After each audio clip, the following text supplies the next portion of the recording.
अस्सलाम वालेकुम स्टूडेंट्स। कल से हमारा टॉपिक चल रहा है बैडमिंटन।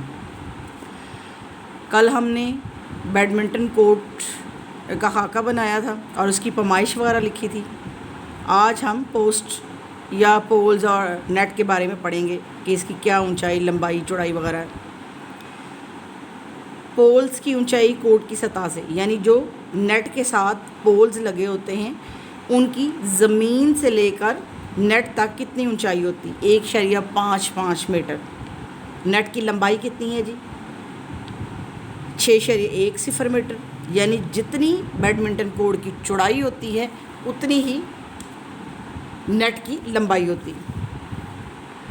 नेट की चौड़ाई या गहराई कितनी होती? 76 सेंटीमीटर। पोल से नेट की ऊंचाई कितनी होती? 1.55 मीटर। कोर्ट के सेंटर से नेट की ऊंचाई कितनी होती? 1.524 मीटर। खानों का कम से कम साइज़ कितना होता है? 1.5 सेंटीमीटर। ज़्यादा से ज़्यादा साइज़ 2 सेंटीमीटर। ये देखें जी, नेट की वजाहत दी हुई है। ये देखें, ये सतह ज़मीन से जो पोल्स की लंबाई है, सतह ज़मीन से कितनी है लंबे? वो 1.55 मीटर। ठीक है। उसके बाद नेट की जो है वो चौड़ाई कितनी है? नेट की लंबाई 6.10 मीटर है। ये इस तरह लंबाई इसको कहेंगे। और चौड़ा कितना है जी? ये देखें, नेट की लंबाई 6.10 मीटर और चौड़ाई 76 सेंटीमीटर। यानी ये जो खाने से बने हुए यहाँ तक ये क्या है? 76 सेंटीमीटर।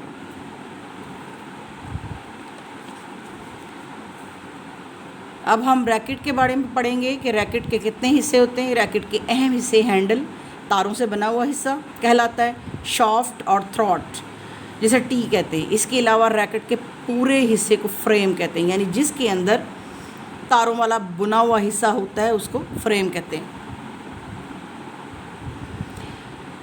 रैकेट के फ्रेम की ज़्यादा से ज़्यादा लंबाई कितनी होती? 68 सेंटीमीटर। और ज़्यादा से ज़्यादा चौड़ाई कितनी होती? 23 सेंटीमीटर। रैकेट का जो बना हुआ हिस्सा होता है यानी बुनती वाला, उसको कहते हैं, उसकी लंबाई जो है वो 28 सेंटीमीटर होती और उस हिस्से की चौड़ाई 22 सेंटीमीटर। अब हम पढ़ेंगे शटल के बारे में। इसका कम से कम वज़न जो होता है वो 4.74 ग्राम होता है। ज़्यादा से ज़्यादा 5.5 ग्राम। परों की तादाद 16 होती। कम से कम परों की लंबाई जो है वो 6.4 सेंटीमीटर होती और ज़्यादा से ज़्यादा 7 सेंटीमीटर। परों के ऊपर वाले किनारों का कुतर कितना होता है? 5.8 सेंटीमीटर और ज़्यादा से ज़्यादा 6.8 सेंटीमीटर। कार के पैंदे का कम से कम कुतर 2.5 सेंटीमीटर और ज़्यादा से ज़्यादा 2.8 सेंटीमीटर।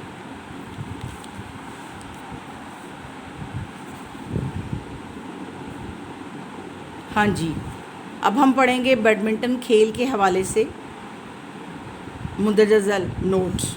खेल का आगाज़ किस तरह करते हैं, स्कोरिंग का निज़ाम क्या होता है, कोर्ट की तब्दीली कैसे होती, सर्विस के कवानीन क्या हैं और सर्विस कोर्ट में होने वाली गलतियाँ कौन कौन सी होती हैं, यानी फाउल्स वगैरह।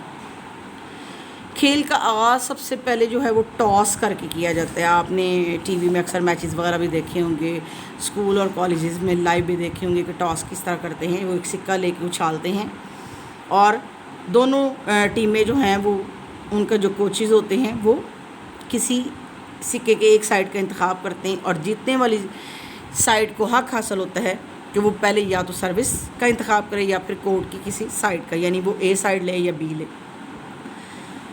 स्कोरिंग का निज़ाम, एक मैच जो है सिंगल्स में 3 गेमों पर मुश्तमिल होगा। वो साइड एक गेम जीत जाएगी जो पहले 21 पॉइंट्स करेगी। अगर दोनों टीमों के 20 पॉइंट्स आल हो जाएं तो फिर क्या होगा? 2 स्कोर से वो जीतेगी। यानी अगर 20-20 हैं दोनों के तो जो 22 कर लेगी वो पॉइंट से जीत जाएगी।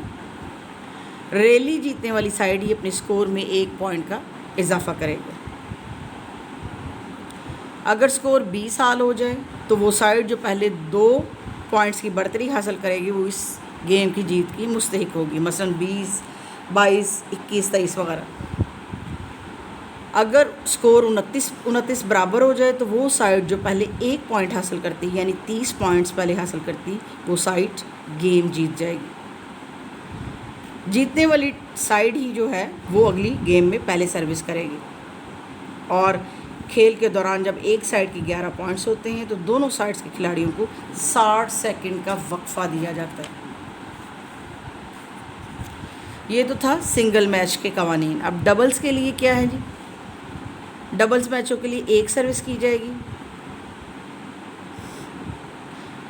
हाँ जी, डबल्स मैचों के लिए 21 ज़रब 3 यानी बेस्ट ऑफ 3 और 21 पॉइंट्स के रैली पॉइंट सिस्टम की वजाहत करता है। यानी डबल्स मैच क्या हैं जी? 21 पॉइंट्स से कोई भी टीम जीतेगी और बेस्ट ऑफ 3 यानी जो 3 मैच जीत लेगी वो जीत की हकदार होगी। डबल्स मैच ए और बी खिलाड़ी जोड़े अपने मुखालिफ सी और डी खिलाड़ी जोड़े के दरमियान होता है। ए और बी खिलाड़ी जोड़ा टॉस जीत जाते हैं और पहले सर्विस करने का फ़ैसला करता है।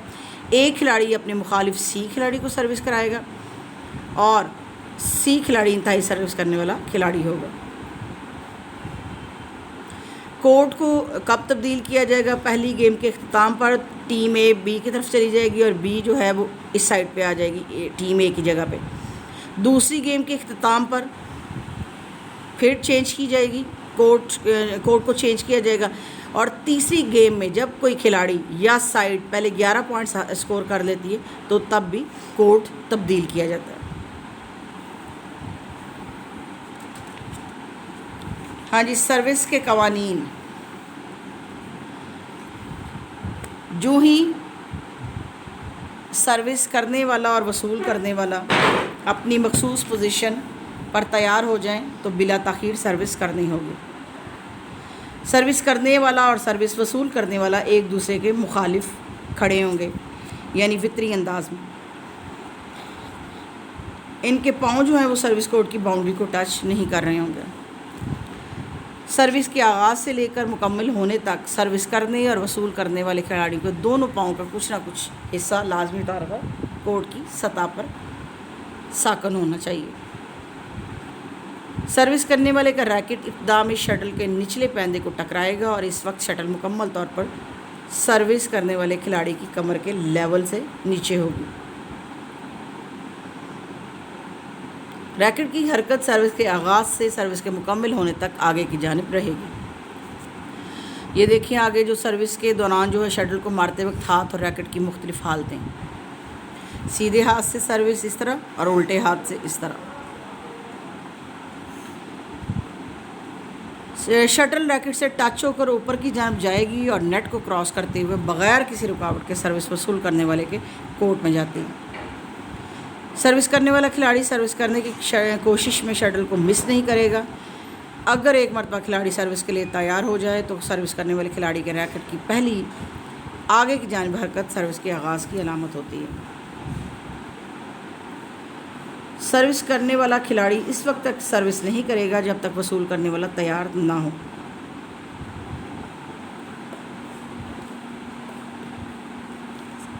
Serving and receiving courts. खिलाड़ी अपने मुतल्लिका दाएं जानिब के सर्विस कोर्ट से सर्विस करेगा और वसूल करने वाला भी दाएं तरफ ही अपने कोर्ट में वसूल करेगा।